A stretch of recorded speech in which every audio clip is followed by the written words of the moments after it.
자, 나도 똑바로 해, 똑바로.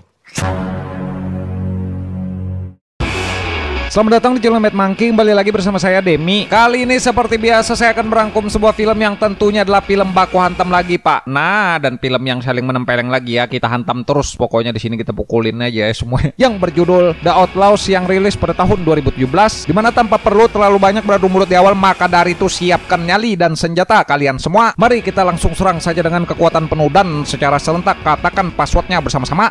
1, 2, 3. Apa passwordnya? Hantam Bang Editor. Tor.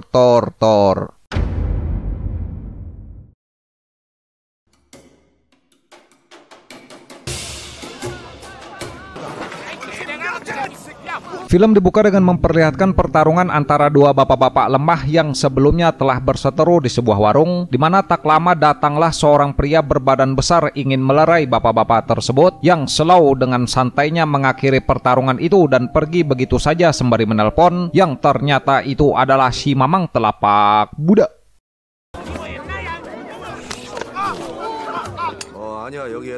Di mana rupanya Mamang Donli ini adalah seorang detektif yang sangat disegani oleh para gangster di distrik tersebut dan juga sangat dihormati oleh para anggotanya dari pihak kepolisian, yang mana terkait dari informasi panggilan telepon barusan, Donli pun datang ke sebuah TKP tempat terjadinya perkara sebuah penusukan yang korban penikaman itu adalah salah satu anggota dari geng Venom.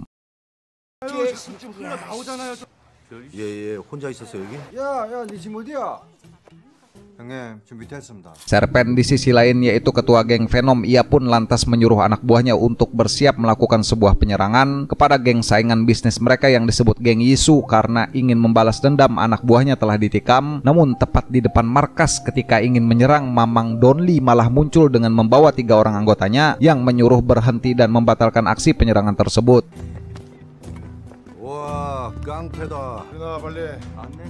Berhubung salah satu anggota geng Venom tidak mengetahui akan kekuatan Telapak Budak, ia pun berani petantang petenteng meremehkan Donli dan tidak mau menurut sama sekali, sehingga jangan salahkan Haji Burhan di depan komplek jika si Mamang terpaksa harus mengeluarkan tamparan beliau, yang si bocah pun langsung melipir dan membuat si bos keluar menjelaskan jika ini adalah ulahnya geng Yisu.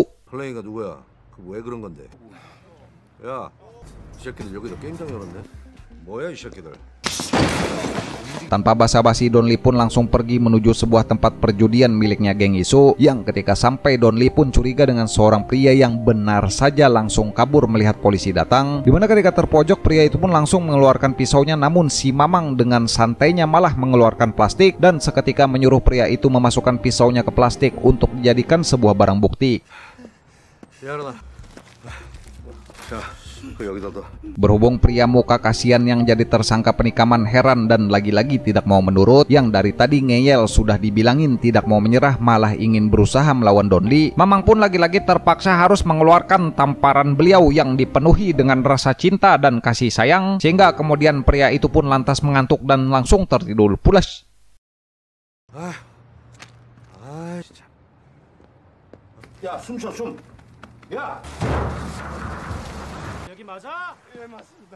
Di tempat lain kita pun akan diperkenalkan dengan 3 orang pria asal Cina yang baru saja tiba di negara Korea, yaitu Yang Tae, Sung Rak dan bosnya mereka yang dikenal sadis bernama Jang Chen, dimana Jang Chen dan 2 anak buahnya ini rupanya datang ke Korea ingin menagih hutang dari seorang pria yang kebetulan adalah anggota geng Venom yang dengan sadis menyiksa pria tersebut dengan membogem jarinya menggunakan sebuah palu besar.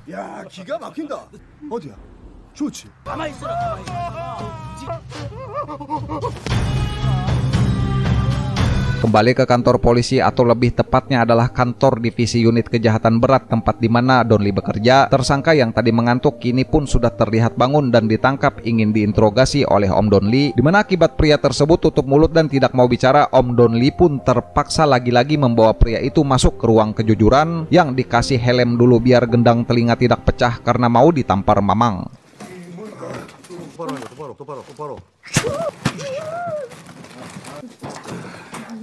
Mendapat informasi berkat tamparan helm, Donli pun pergi ke markas geng Yisu untuk menemui si bapak ketua. Namun ketika ingin masuk, Donli malah ditahan oleh anak buah geng Yisu yang belum tahu akan tamparan Budak. Sehingga tanpa banyak cincong, Donli pun langsung menghajar pria itu yang kemudian membuat seluruh geng ketakutan, termasuk bosnya sendiri yaitu om-om berkepala botak bernama Yisu yang sembunyi di bawah meja. 아유 진짜 아무도 없네. 꺼름했네. 아가 불법이야. 합법된 지 언젠데. Dengan jurus cakaran burung elang, Iso pun tidak berdaya menangis kesakitan karena telurnya hampir pecah ditangkap Mamang yang kemudian disuruh ikut untuk pergi ke suatu tempat yang entahlah mau diajak kemana, dimana rupanya Don Lee ini dengan sengaja ingin mempertemukan kedua pimpinan gangster berhadapan dan disuruh damai, yang karena dua-duanya sama-sama takut Om Don Lee, mereka berdua pun saling memaafkan lahir dan batin. 시간 없어. 아 빨리 하라고. 아 이 새끼들 진짜 안 되겠네. 프로보이드 그거 갖고 와. Dengan muka tertekan terintimidasi karena di depan mereka ada manusia tamparan Buddha, dua ketua gangster ini pun hanya bisa pasrah disuruh foto untuk dibuat sebagai simbol perdamaian antara kedua geng, yang ketika urusan sudah selesai dan semua orang sudah pergi, Serpen pun mendapat telepon dari salah satu anak buahnya, yaitu yang tadi disiksa oleh Jang Chen karena tidak mampu membayar hutang. Mendengar hal itu, Serpen dan anggotanya pun langsung datang untuk menuju tempat di mana Jang Chen berada, yang karena tidak terima anak buahnya disiksa, Serpen pun meludah dan menampar Jang Chen berkali-kali. Namun sialnya Serpen ini tidak tahu jika Jang Chen adalah pria sadis yang tidak takut dengan apapun, yang langsung menusuk leher Serpen hingga tewas dan memutilasinya di tempat itu juga. Yang mana hal tersebut lantas membuat anggotanya geng Venom hanya bisa ketakutan dan berdiam diri ketika melihat bos mereka sendiri dibunuh dan dimutilasi tepat di depan mata kepala mereka, termasuk Song Woo, yaitu orang kedua dari geng Venom pun yang juga tidak bisa berbuat apa-apa, yang dari sinilah Jang Chen mengambil alih kekuasaan geng dan kini namanya diganti menjadi geng Naga Hitam. Scene kembali ke Don Lee yang datang ke tempat karaoke untuk menemui owner di sana yang bernama Bos Huang, di mana niat ingin melobi, Bos Huang pun membawakan wanita cantik yang akhirnya membuat Don Lee pun terpaksa minum. Namun tak lama kemudian Don Lee pun dibangunkan oleh seorang wanita yang bilang jika di sana banyak polisi datang, yang hal tersebut membuat Don Lee pun panik karena malu ketahuan mabuk-mabukan di saat jam kerja. Ketika berniat ingin pergi sembunyi-sembunyi diam-diam menyelinap lewat jalan belakang, Don Lee pun kepergok salah satu bawahannya yang membuatnya terpaksa harus ikut melihat tempat kejadian perkara, yang rupanya di ruangan sebelah telah terjadi aksi sadis yang diketahui telah dilakukan oleh pria yang bernama Jang Chen yang memotong tangan si manajer karena berani menegur mereka saat membuat gaduh.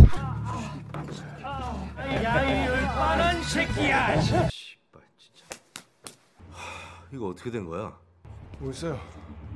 Di mana penyelidikan itu pun lantas berlanjut ketika pemeriksaan rekaman CCTV di tempat karaoke yang berhasil mengidentifikasi Jang Chen, yaitu si pelaku beserta dengan dua anak buahnya. Namun ternyata rupanya Mamang Don Lee juga masuk rekaman kamera tertangkap basah minum-minum ketika jam kerja, yang dengan akal cerdik beliau berkelit mengalihkan pembicaraan lalu kabur mengelabui si kapten.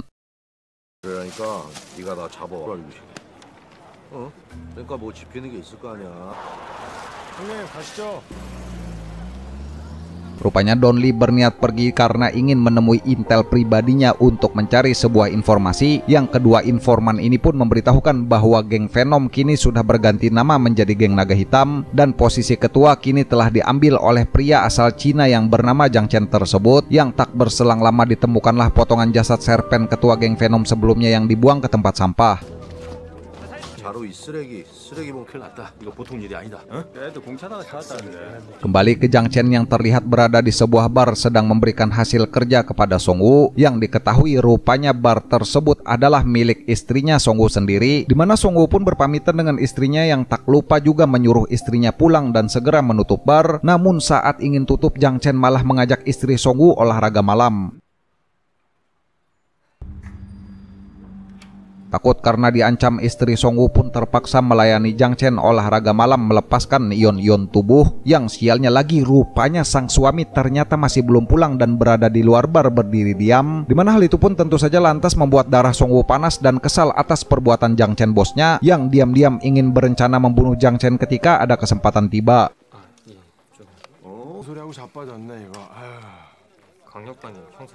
Kembali ke Don Lee yang sedang makan di sebuah kedai bersama dengan 3 anak buahnya. Namun tak lama kemudian kebetulan Jang Chen dan 2 rekannya juga malah tiba-tiba datang ke kedai tersebut, yang karena melihat kesempatan Don Lee pun mulai menyusun rencana untuk menangkap 3 berdebah itu, yang sayangnya Jang Chen keburu curiga yang langsung berpura-pura ke toilet ingin melakukan sesuatu.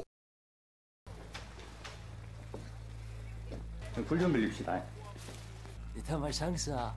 Ketika salah satu unit bawahan Donli yang bernama Hong Suk diam-diam ke arah belakang ingin mengintai pergerakan Jiang Chen, ia pun malah dihadang oleh Jiang Chen yang lantas menyiramkan minyak panas ke arah mukanya Hong Suk, sehingga terjadilah sebuah keributan yang itu Jiang Chen lakukan agar ia bisa kabur dari tempat sana, karena rupanya Jiang Chen juga tahu akan keberadaan polisi dan ingin lari dari kejaran Donli.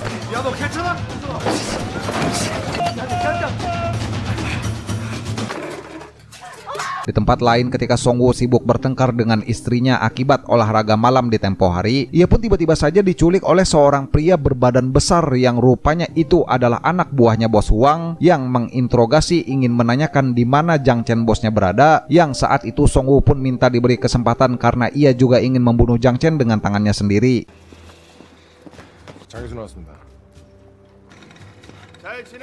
Tibalah hari dimana ketika Sun Rak dan Yang Tae kaki tangannya Jiang Chen kini terkepung oleh anggota geng Yisu. Namun ketika pertarungan sengit terjadi dan sudah memanas, datanglah telapak Buddha yang langsung memerintahkan semuanya untuk berhenti, yang lalu menyuruh Yisu dan anak buahnya untuk pergi saja meninggalkan tempat tersebut, yang ketika semua patuh Donli pun menyuruh Yang Tae dan Sun Rak untuk menyerah saja.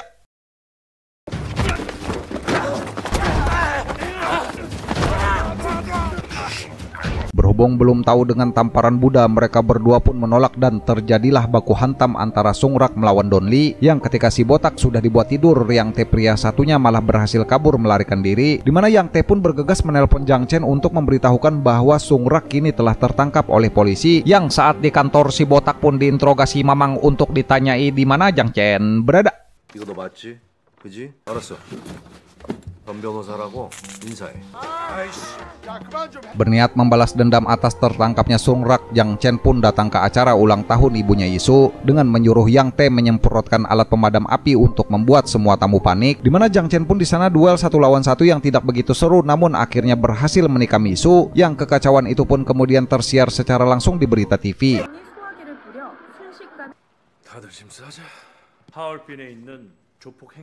Lepas beberapa hari dari penyerangan Yisu, Jiang Chen pun terlihat menemui 2 orang pengusaha kaya, namun tak berselang lama mereka malah diserang oleh anak buahnya bos Huang atas informasi yang telah dibocorkan Song Woo, yang ketika Jiang Chen berhasil lari dengan melompat dari jendela dan kabur menggunakan mobil, Song Woo pun terpaksa harus ikut berpura-pura kabur juga menaiki mobil.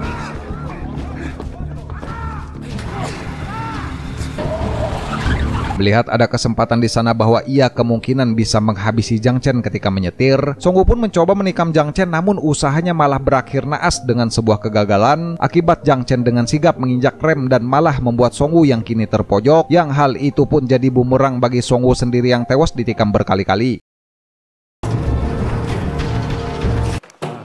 야, 그건 먹이가 이 새끼야 이거 입고 다녀. Sin kembali ke Donli yang memberi bos Huang rompi anti tusuk dan bilang serahkan saja semua masalah ini ke pihak polisi. Donli pun dengan unitnya segera mengumpulkan para warga yang ada di kedai yang biasa mereka kunjungi untuk meminta warga sebuah kerjasama dengan memfoto wajah dari berandalan yang berbuat onar di distrik tersebut, karena anggota naga hitam ini terbilang baru dan masih belum teridentifikasi oleh pihak kepolisian.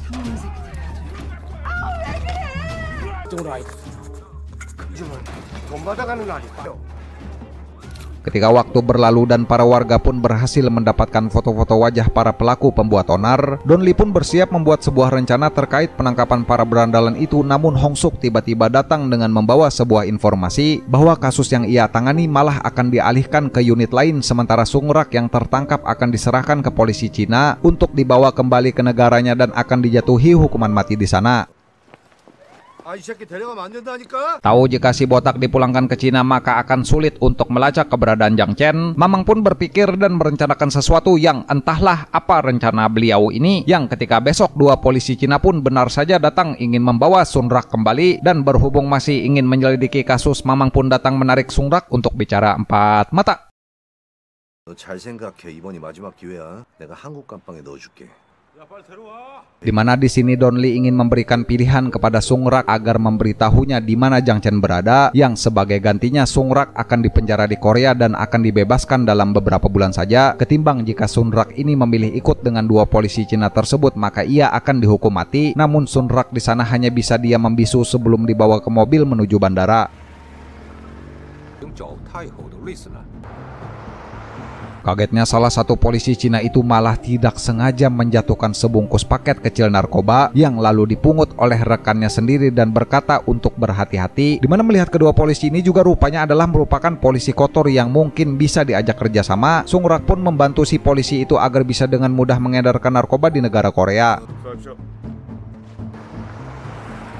Yang mana benar saja sesampainya di bandara dan mobil yang mengantar mereka bertiga sudah terlihat pergi, polisi Cina pun melepaskan Sun Rak dan malah memberikan nomor handphonenya untuk dihubungi supaya nanti Sun Rak ini bisa memberikan informasi terkait akan distributor dan jalur pengedaran narkoba. Namun rupanya semua itu hanyalah sebuah tipuan dan akal-akalan yang dibuat oleh si Mamang.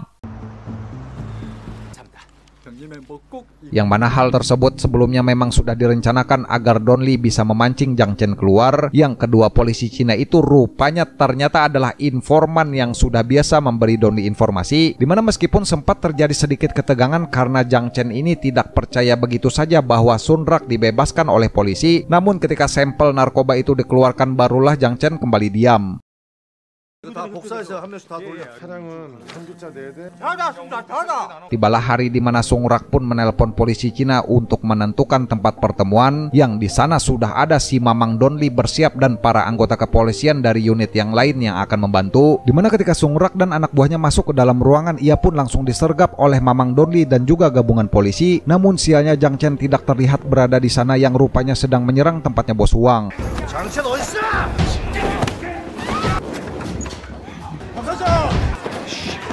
Melihat Jiang Chen dan anggotanya mengamuk, bos Wang pun langsung kabur berlari menuju kantor polisi. Yang sialnya ketika ingin sampai, ia pun tertangkap dan ingin ditikam Jiang Chen. Namun beruntung di sana saat itu ada kebetulan petugas polisi yang melihat kejadian tersebut, yang membuat Jiang Chen lantas merasa terancam dan terpaksa harus melarikan diri.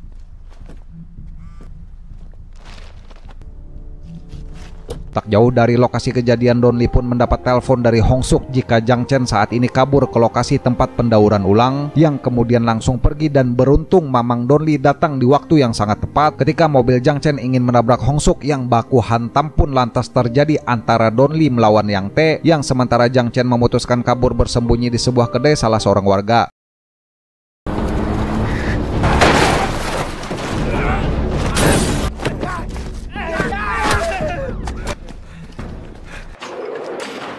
Di mana rupanya kedai itu ternyata adalah milik seorang kakek tua dan cucu laki-lakinya. Namun naasnya di sana terdapat sejumlah foto-foto anak buahnya Jiang Chen berserakan di dalam sebuah buku. Di mana hal itu pun lantas membuat Jiang Chen tahu jika si kakek pemilik kedai ini sebelumnya telah bekerja sama dengan polisi, yang kakek dan si bocah itu pun ditusuk dan dilukai Jiang Chen hingga bersimbah darah.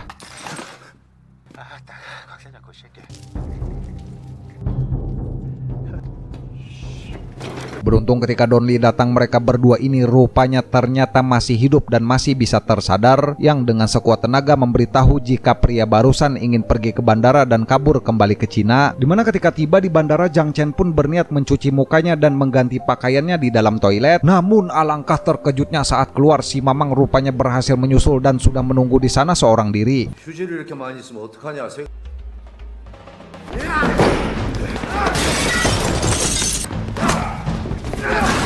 Sempat meremehkan Mamang Don Lee, Jiang Chen pun menyerang secara brutal dan baku hantam pun terjadi begitu sengit. Namun tentu saja hanya dengan luka kecil, Mamang pun akhirnya memenangkan pertarungan dengan mematahkan jarinya Jiang Chen, yang ketika Jiang Chen diborgol di sebuah besi, ia pun berteriak keras seperti layaknya orang gila, yang hal tersebut membuat Mamang tidak suka dan terpaksa mengeluarkan bogeman mautnya.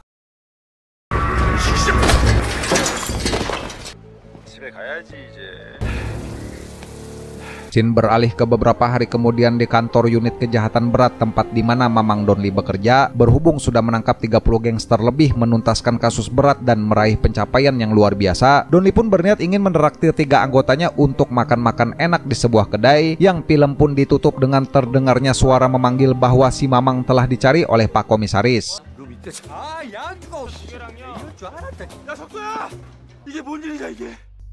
Tamat, ya mungkin segini aja Pak untuk pembahasan rangkuman film Baku Hantam kali ini ya. Nanti seperti biasa kita cari film yang brutal-brutal lagi, film yang tidak takut dengan apapun Pak. Nah, dan film yang saling menempeleng lagi ya seperti biasa aja nih. Seperti biasa nih saya mau ngucapin terima kasih banyak nih buat kalian yang sudah nonton, dan terima kasih banyak juga buat bapak-bapak yang sudah subscribe ke channel ini ya. Kolom komentar tersedia di bawah Pak. Silakan mengutarakan pendapat kalian tentang apapun saja di situ ya. Nah, bebas Pak. Wahai para hadirin sekalian yang berbahagia. Saya Demis selaku voice over channel Bengis Divisi Pergulutan Ulung Duniawi pamit izin kabur dulu, jaga kekuatan tubuh masing-masing, dan sampai bertemu lagi di video selanjutnya Pak. Wassalamualaikum warahmatullahi wabarakatuh.